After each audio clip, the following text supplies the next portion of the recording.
Learn about meditation. It's no good.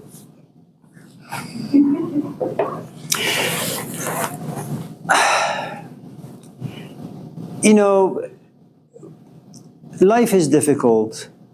If there are ways you can kind of lessen the difficulties and the suffering and the miseries, if you want to stand on your head, you know, if you want to do meditation, if you want to hold your breath for an hour, if that helps you, fine. But issues are not going to go anywhere. You can't snap them away. It doesn't work that way. And I think for the most part, Freud was very right that inside us, we have a wasteland. And it's a dumping ground. You know, at a certain point in our life, whatever you have overlooked or not looked or didn't want to look at, pay close examination, observation, they're going to come back. So if, for example, you're having a bad day, and if you think that your best way to kind of combat that is by sitting, closing your eyes and saying Coca-Cola 50 times, you can do that. I mean, that's what the Hare Krishnas do in Berkeley. You know, you have like a couple of idiots walking around, you know, wearing the saffron rope as it means anything. I mean, it's good. It gives you meaning, value. It's all counterfeit, but nevertheless, it works for them for now. You know, it's kind of like the hippie movement in the 60s. Free love and all that until AIDS came about. And so there is this other kind of meditation that has to be given to you by the person you're working with. You know. And I think the moment you kind of become passionate and fall in love with an idea or a path that is relatively meaningful and is layered and has depth, that's the best meditation. If you find, for example, reading the Bible as an inspirational book and it calms you, it answers some of your questions, it brings about curiosity, awe, sometimes even misery and pain, because you want to understand what you can't, that's a great book of meditation.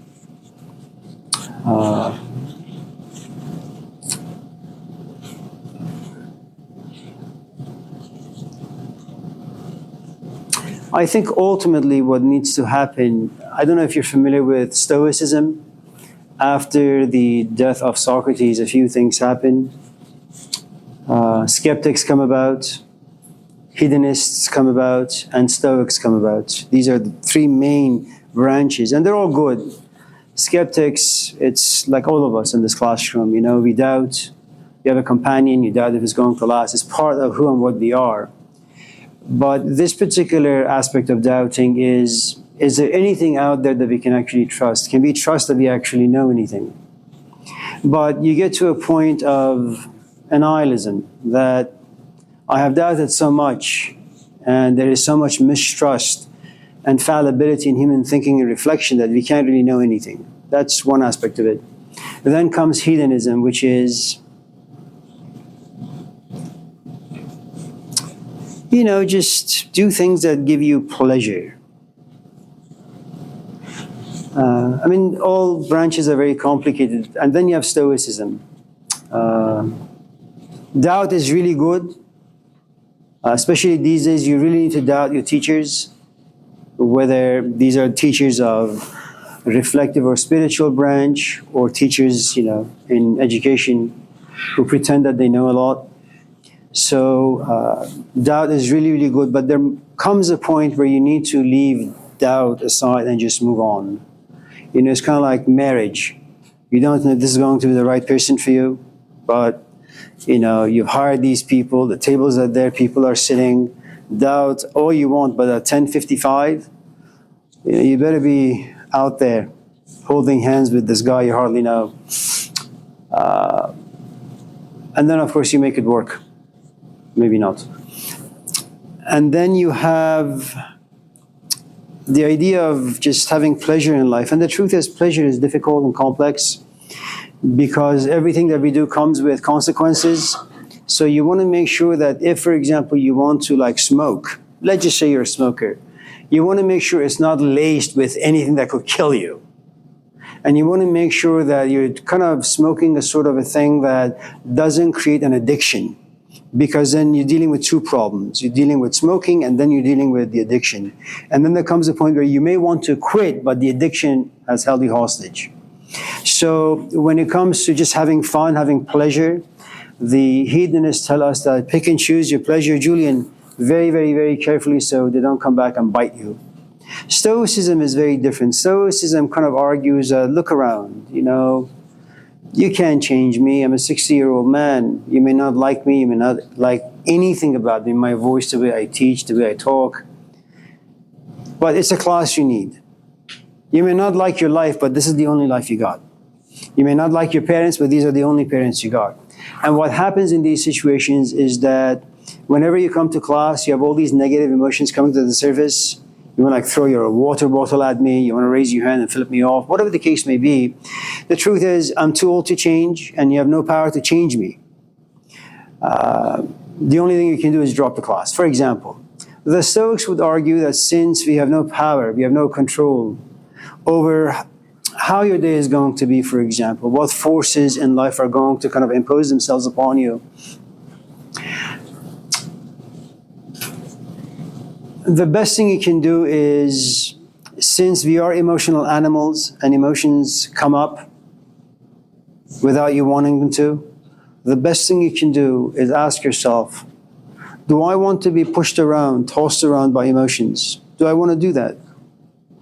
And who or what is it that creates these emotions for you? I create emotions. You come to this class and I harass you. Okay? So how do you deal with this? Well, if you don't care for me, if you don't care for the grade, you can just come to class, sit back, and just watch the plays of emotions within you, but not be impacted by them. And that's one of the really beautiful teachings that have come from the ancient Greece and ultimately Rome. That since none of us have any power over life or death, and you really don't want to be harassed, abused, assaulted by your emotions, try to control them. Instead of them sitting on you, you sit on them.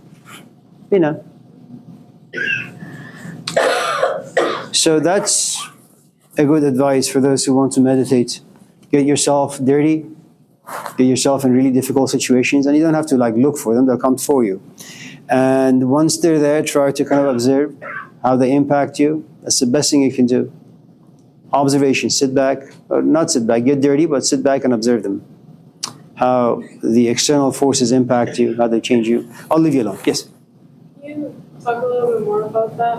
When you, people who let their emotions, take over them, or let their emotions, dictate how they act. And I think you were talking a little bit about, don't really let that happen. So if your emotions aren't what are dictating your actions, is it your intellect? What is it? Or what is best to make your decision if it's not emotions?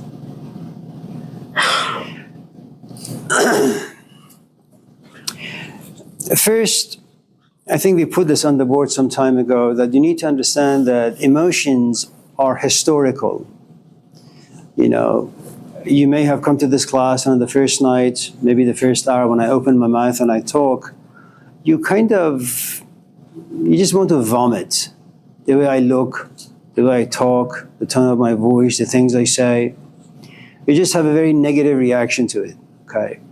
And then you sit back and say, do I want to continue with this for another 6 weeks, or do I want to just drop the class?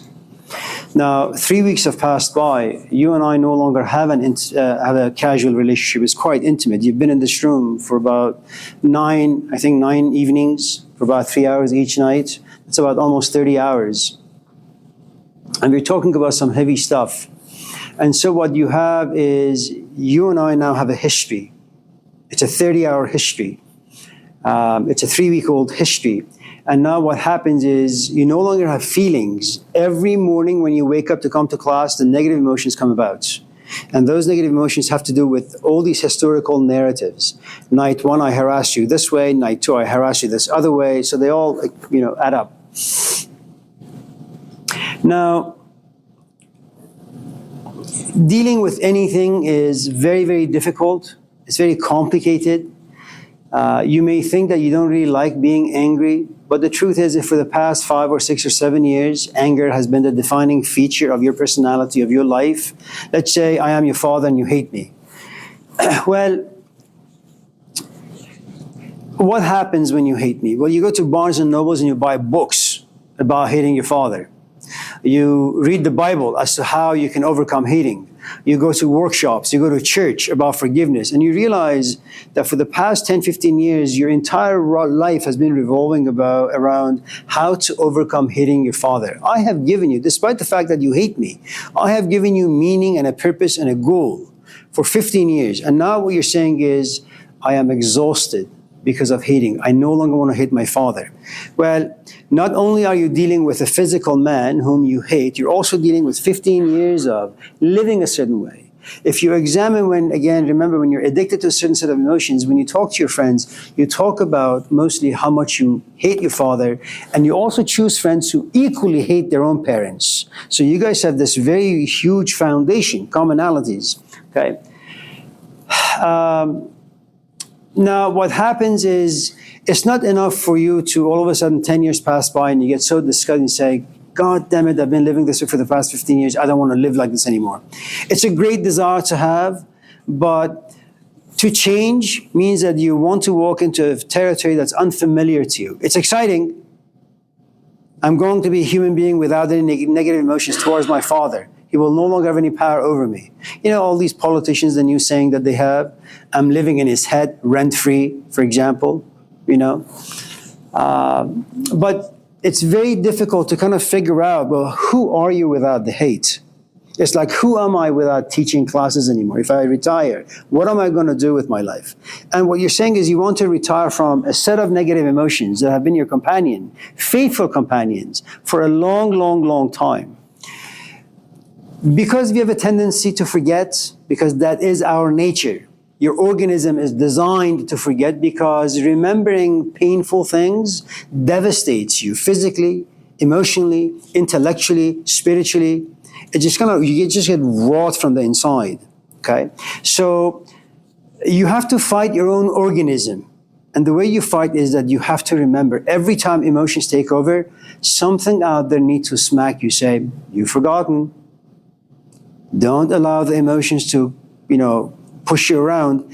Without that external force, you will always go into the bunker and you will forget. So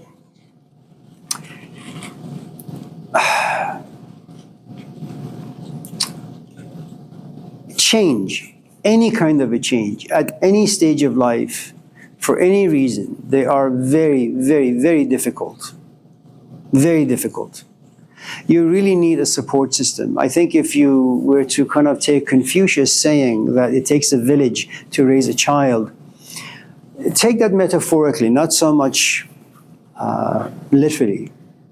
Well, what is a child? A child is someone who can't take care of themselves. A child is someone who can't cook, who can't walk, who can't clean. A child runs wild. A child destroys things. A child has no stamina, no patience for anything. Right? So what do? You need a village. A village gives this child culture, tradition, discipline, care, support, guidance. So what you have is a human being who for the past 20 years has been very, very angry. All of a sudden, for example, they wake up in the morning, they look themselves in the mirror and they say, damn, you've been angry for 20 years, you need to change. Now imagine that to be a child. Something that has grown from you all of a sudden on a Wednesday morning, and you want to change. That's an infant. And you want this infant to reach adulthood. And by adulthood, maturity. In other words, if as an infant you play with toys, negative emotions, as an adult, you know what they are, you're now over them. But for this infant to become an adult, you need a huge, a very powerful, very caring support system. So parents, I don't know about friends, but maybe friends, if you have the right ones. And your friendships need to be people who are at least 20 years older than you are. You don't want friends your own age. And you don't want friends from your own history. Because what friends usually do, because we are very political animals. If we weren't political, if we weren't cunning, like a fox, we wouldn't have survived for all these millions of years.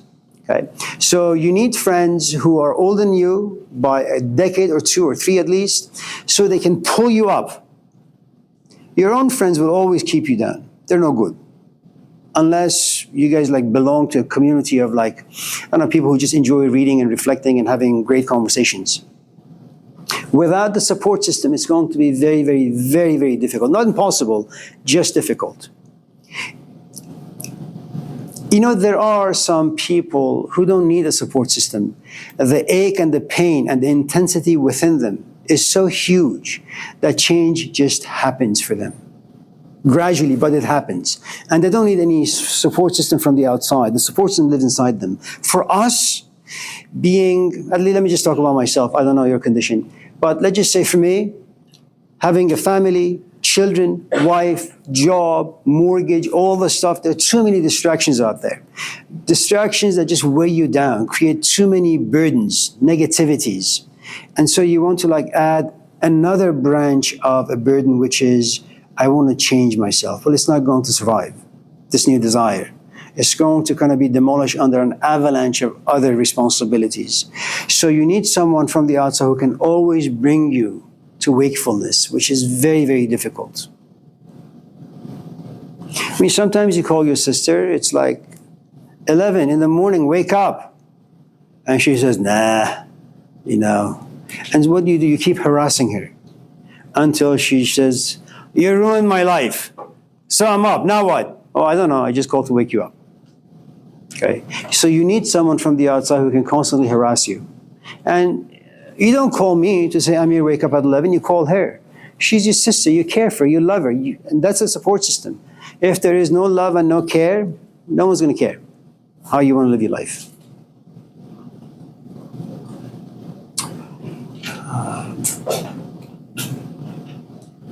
All the people you see who come here once in a while as guests and sit, at one point they were all students. Some 5 years, some 10 years, some 20 years.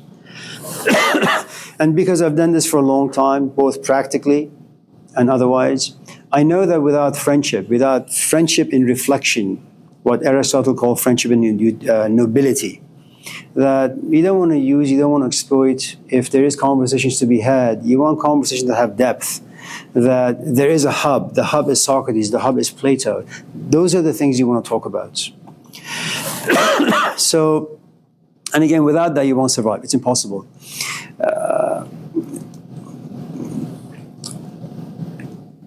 You have about maybe 5 or 6 friends who are very much like you in some shape or form. The moment you want to change, it means you also need to get yourself physically away from them. That's going to be tough, especially if you like them. Leaving them makes you feel guilty. When you run into them, you're going to feel really crappy about yourself. They're going to keep calling you, harassing you. So there are lots of things to overcome. And this is good stuff to know, even though they make you depressed, because then this culture and all of its nonsense, it won't deceive you.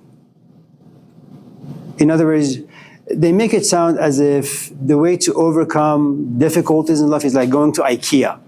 You look at what you don't like. I don't like being angry. Or, well, go to the basement, go to aisle 55, number 28, grab a bucket, open it up, and your anger will go away. It doesn't work that way. If you've been angry for 5 years, it's going to take you 15 years to overcome it. So there are no cheap ways in life. There are no royal roads. There are no shortcuts. You really have to do work. And it's difficult work. But doable. Since there are no good teachers out there, your best companion is books. Good books. چون که صد آید 90 هم پیش ماست. That if you have $100 bill, you have $1 to $99. If on the other hand you only have a $10 bill, you only have 1 to 10. If your goal is big, if what you want to do is like $100 bill, then you don't really care if your boyfriend leaves you or stays with you.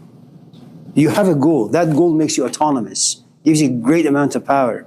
If you know what love is, for example, and how you can move towards it, it doesn't matter if you're once in a while you're angry.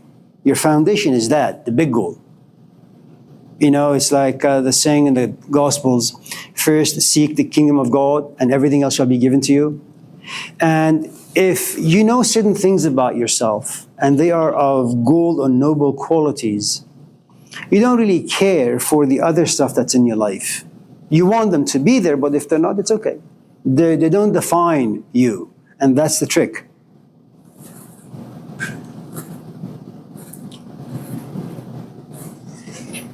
Does that? Yeah. By the way, for those of you in this class who like these ideas and you see that other people enjoy these ideas, you should really exchange numbers. Once in a while, get together. It's going to be very, very difficult first because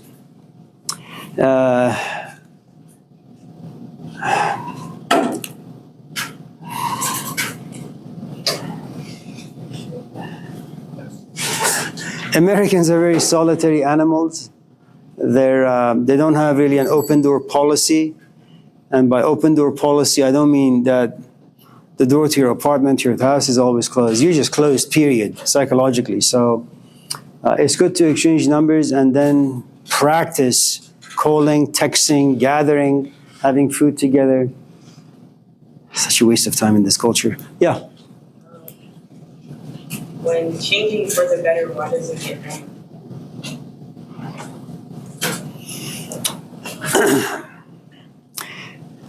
Well, it depends what exactly you define as better. Let's just say that, forgive me for this analogy, but it's the only thing that comes to mind right now. Imagine that the way you have defined having fun, partying, whether you have defined it or whether your friends have defined it for you, whether it's through the advertisement, social media, cultural, the society in which you live. Let's say the definition of partying is just getting together with a bunch of losers, getting yourself completely drunk, you know, like 4th of July, you make food for useless people.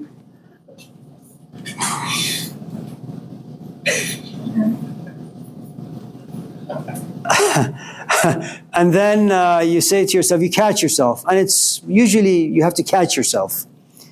You get stung by your own awareness, for example, that, yeah, you know, or maybe you've been exposed to a different kind of a physical environment and you've been exposed to different set of ideas. Let's say you've read, I don't know, the Gospels or dialogues of Plato where he defines fun, entertainment, what it means to be human in a different way.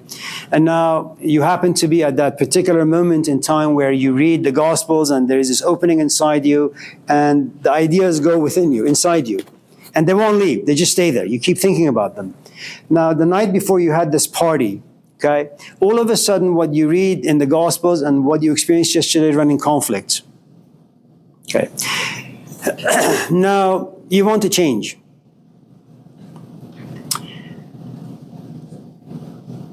First, you have to figure out exactly the sort of pleasure you want to have and the value of that particular pleasure and how it impacts you physically, emotionally, and then intellectually. It's not the other way around, okay?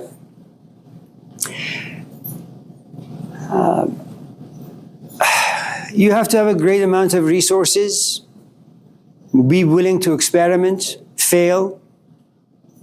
Now, if you've been friends with the people you've been partying with for the past many years, like drinking, smoking, all that stuff, you know, bad music, like someone plays the guitar,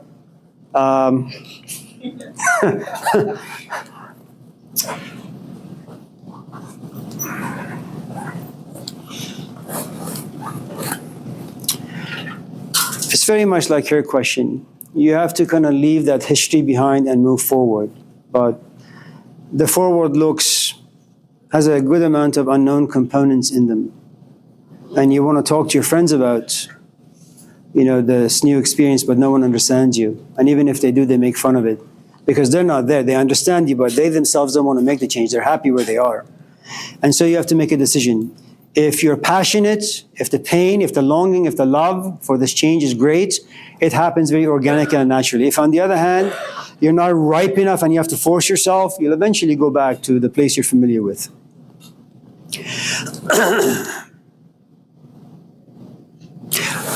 Do an experiment, Diamond. Why don't you start coming to my office and my classes beginning next semester? Come there 4 days out of the week. Every day, don't miss a day. Now, initially it's going to be very difficult. Your body's going to move. You're going to feel nervous. You're going to ask, what the hell am I doing here? I mean, what's his intentions? Is he a Catholic? You know, all that stuff.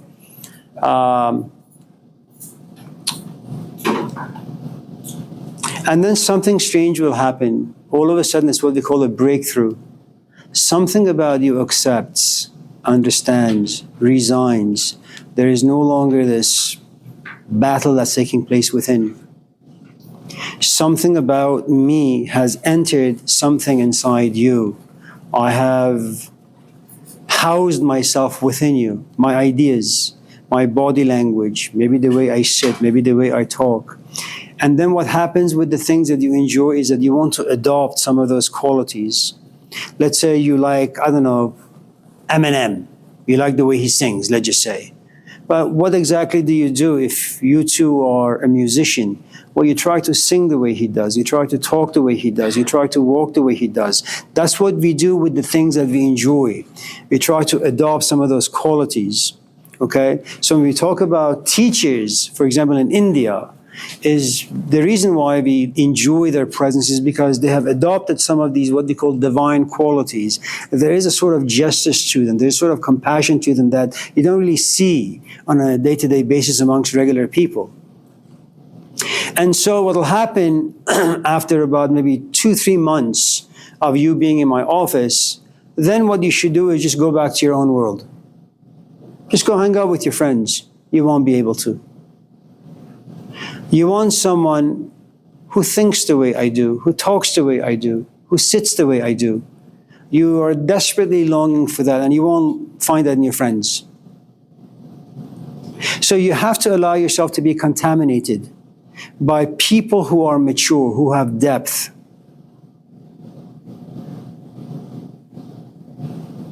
Now, the fruit of this particular change you will taste 10 years from now. 20 years from now. So you have to sit in a good amount of darkness and confusion and doubts. But eventually, you'll find the openings. Let's just say that you were to take my offer very seriously about majoring in philosophy. Well, what you're going to do is you're going to take classes. You won't really understand much. You won't really care for any of the ideas, but you're doing it nevertheless. There's nothing else for you to do. You try to talk about the ideas to your friends, but you can't really express yourself adequately. So that depresses you. You go talk to your instructors about how you're feeling on the inside, about your relation with philosophy. You're being misunderstood. That depresses you some more. Then you see your friends making money, but you're not making any money. That depresses some more. And then let's just say you get your master's. You apply for jobs. You keep getting rejected. That depresses you some more. Now what you have is a whole host of anger inside you. A lot of it. And then you're going to say, it was his fault. I knew I shouldn't have listened to him some 20 years ago. I knew there was something fishy about this guy. And you have to go through that for a while. And then you get your last interview. And at this point, you just don't care anymore about anything. And then after the interview, you get a call. Diamond, is that you? Yeah. We were thinking about offering you this position. 20 years. Nothing good is easy. Yeah. Julian, Mr. Jamal? Yeah. Anyone else? Yeah, I do. What do you do with the negative emotions if you can't trace them back to anything? Oh, nothing. But when they come up, it's finished. It's kind of like the hurricane, you know. When it's just, it has broken the door and it's inside. You have to kind of just wait it out. One of the best examples of this is the book of Job. For those of you, and you don't have to be religious. Remember, you do not have to be religious for any of these ideas. It's just good literature. It's people who have gone through the stuff that we go through on a daily basis, and they have found perhaps a different way of approaching these difficulties in life. What you have in the book of Job is, you know, you have a guy who is very devout. He's very religious. He loves God. But here's the thing. He loves because he hasn't been tested. You like me because I haven't really tested you. I haven't challenged you. And, you know, when you get tested, when you get challenged, then you reveal your salt. If you're going to come back or you're going to walk away completely. Now, what happens in the case of Job when he is tested, and remember, you can get tested in a variety of different ways by a variety of different people for a variety of different reasons. When a teacher tests you, it's very different than when life tests you. It's always to your advantage to be broken by a teacher than to be broken by life. A teacher has intentions. Life does what it does. Life creates and it destroys, and it creates and it destroys. The only thing life is caring about is creating, destroying, creating again. Okay? So, what you have in the book of Job is that God really loves Job. But God's love is insufficient because God is blinded by his own love. So what you need for love to be complete is you need Satan. You need this love to be challenged. Okay? So Satan comes into play and say, okay, God, I'm going to make Job love you from his soul. Not from his feelings, not from his emotions, not from his intellect, from his soul. But his soul is captured under an avalanche of feelings, emotions, thoughts, beliefs, all that junk. Okay? He thinks that just because he sits home with his family and reads the Bible, not that the Bible was written then, but let's just say it was, that all of a sudden they find themselves to be like of the Jewish tradition. Okay, so Job has a lot of assumptions about himself. I'm going to create some challenges in his life so that he could be free of those assumptions. Once he's free, then he can truly love you. Now, Job doesn't know any of this.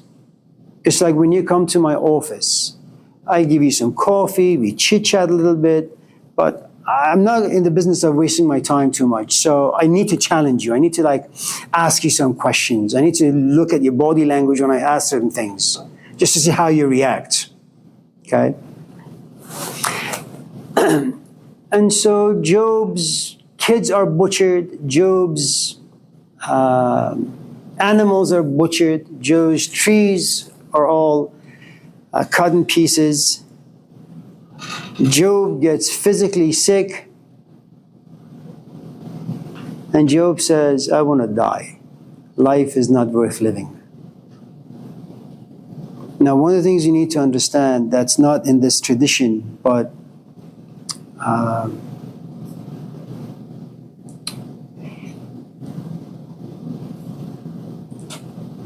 you must accept whatever comes to you from your teacher, whether he gives you poison or whether he gives you honey.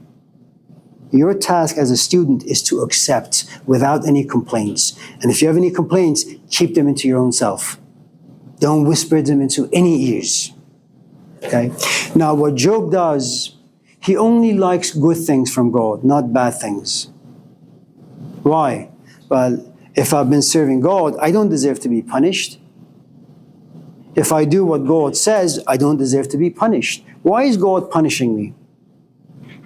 Now, Mrs. Job comes to him once in a while and says, how could you worship such a guy, such a God?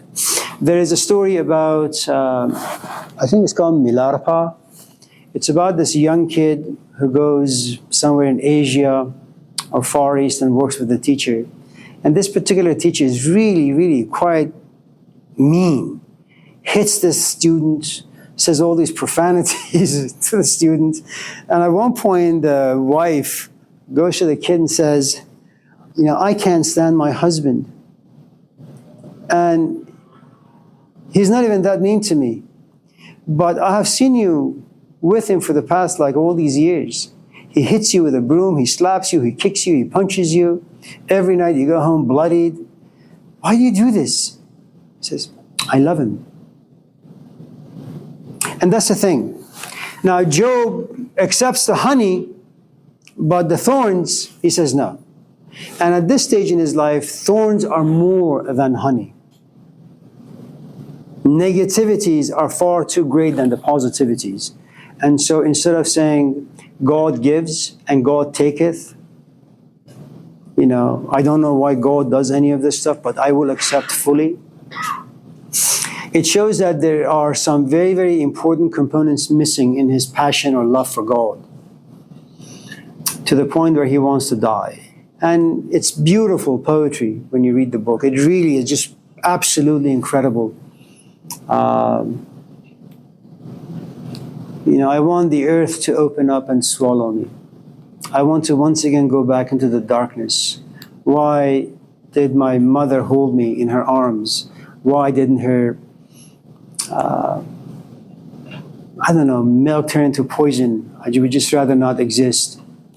And his friends come to kind of calm him. It's like when things are going bad for you, your friends knock on your door and say, oh, Andrew, don't be so sad. Life will turn around for you. It's like that saying in Hafiz, دور گردون چون دو روزی بر مراد ما نرفت دائما یکسان نماند چرخ گردون غم مخور. That even though life hasn't really ever gone in your favor, in your way, it doesn't mean it's always going to stay this way. Eventually, the wheel of life will turn in a way that will please you, benefit you.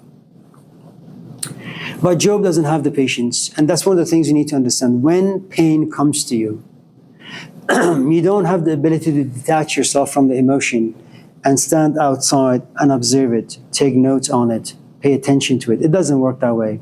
Once you're in the grips of an emotion, it has you. And you have to wait and wait and wait. It's kind of like grief. You have to kind of just wait until it just passes.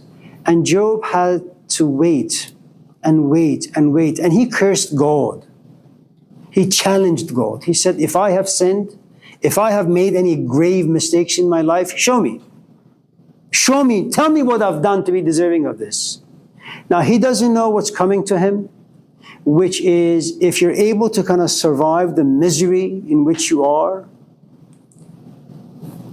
the fruit, your reward is you understand the nature of life. That life doesn't care for you. Nobody cares for you. You are living in this existence all alone. There is no stability to anything, except how you and you alone can be aware of your emotions and how you and you alone want to direct or redirect them. But it took Satan, it took God, it took both of them to come together.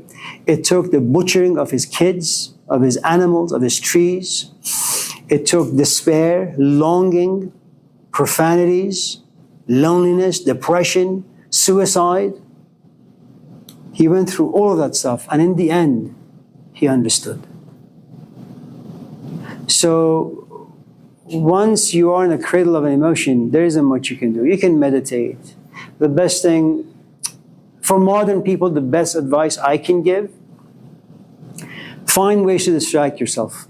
Go jogging, as one of my old students used to do.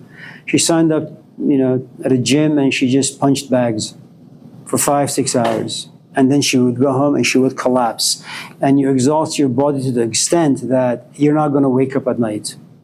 Unless your grief or the feeling of loss is so intense that nothing can overcome it. It's kind of like the difference between parents and grandparents. Parents, always paranoid. Too much ice cream, too much cookie, too much cell phones. Grandparents, oh, it's okay. Let them eat 5 buckets of ice cream. It's okay. But Dad, diabetes. No, they're young. So, and I think it just takes a while for any person who desires maturity to become a grandparent, metaphorically speaking, where they say, oh yeah, I got an F in the class. Oh, well, it's okay. It's not going to be that casual, but nevertheless. Anyone else? Yeah, please. My child says job. I thought it was cute, but it says job, like Michael Love, and today she says job. Yeah, Bill did have a job. It was a great job. Yeah. Anything else before we? Okay. Paloma, go ahead. Don't be shy. Nothing? Okay.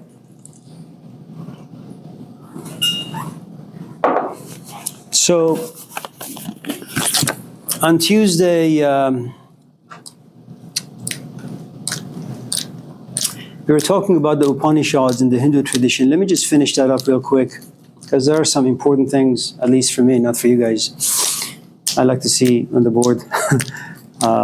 You guys can go to sleep. It's okay. Julian, did you have something? Okay.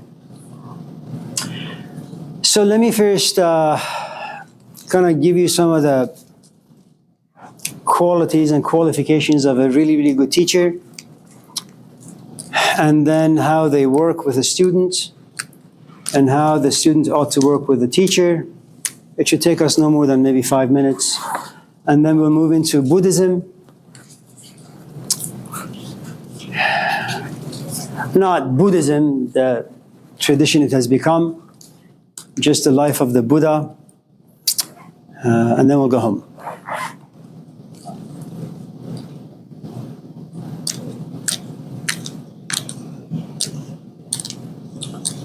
Okay, why are you smiling?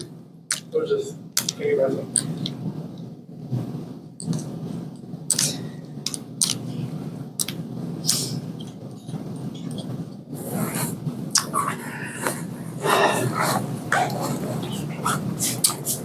Joaquin? Do you think that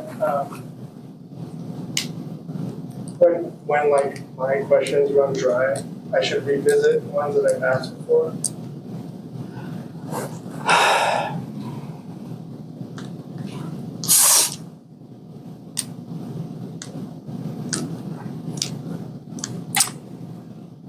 You know, being able to ask questions is an art form. Ideas or questions very much are like dating people. When you're young, you don't really know what you want. All you know is that, oh, well, that looks interesting, and that looks interesting. So you're moved with a good amount of curiosity. And so, especially if you happen to have a very curious mind, every like second, your hand goes up. I had a student, about 30 years ago, almost. His name was Dash. I wouldn't even be able to finish my sentence, and his hand would go up. You know, he was in my class for about 2 years, and every like 5 seconds, I kid you not, he used to always wear black and long hair, never shower.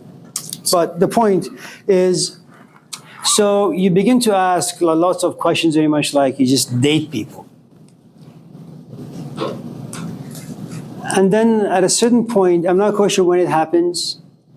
No one really knows. I don't think anyone can tell you, and if they do, they're lying to you. At a certain point, you say to yourself, very much like the dating game, I just don't want people who drink, and I don't want people who smoke, and I don't want people who watch porn, and I don't want people who party. And then when you go out, you ask the same question. So what do? You ask the same question at the age of 18, but now at the age of 25, when you ask, what do? You have a certain idea, intention. You're looking for clues. Where exactly is this person? So when he, for example, says, I work at In-N-Out. So, listen, I've been there, I've done that. Just buy me some food, and then I want to go home. you know. So the point is, you have to ask a lot of ridiculously stupid questions, and you have to, until you get to a point where, because you don't live in the classroom alone, you go outside and you realize most of the questions you ask are irrelevant, most of the answers that you receive are irrelevant, and eventually the classroom and life itself come together, they teach you some good lessons, and then you come to class like 20 years from now, and you say, yeah, you know, I remember I asked you a question 20 years ago. I said, yeah, Joaquin. I mean, by the time I run into you 20 years from now, you're like with cane and like in a wheelchair or something. And I say, yeah, I remember you asked that question. You say, yeah, you know, but now I ask it for a different reason. And that's how it happens. But it took you 20 years to be able to ask the question that's just for you.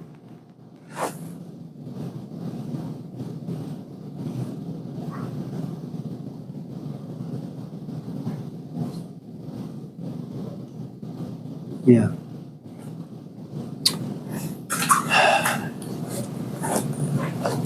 Again, my recommendation, if you want to take the shortcut, if there is ever one, is that just get rid of your friends, hang out with people who are older, more mature, and then the things you think about and feel about and talk about will change.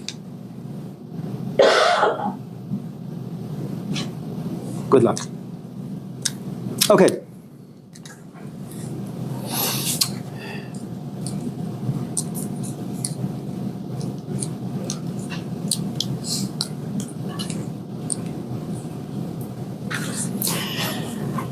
Forgive me for writing this stuff down again. I know we've done it a couple times, but I'll add a couple more things to it.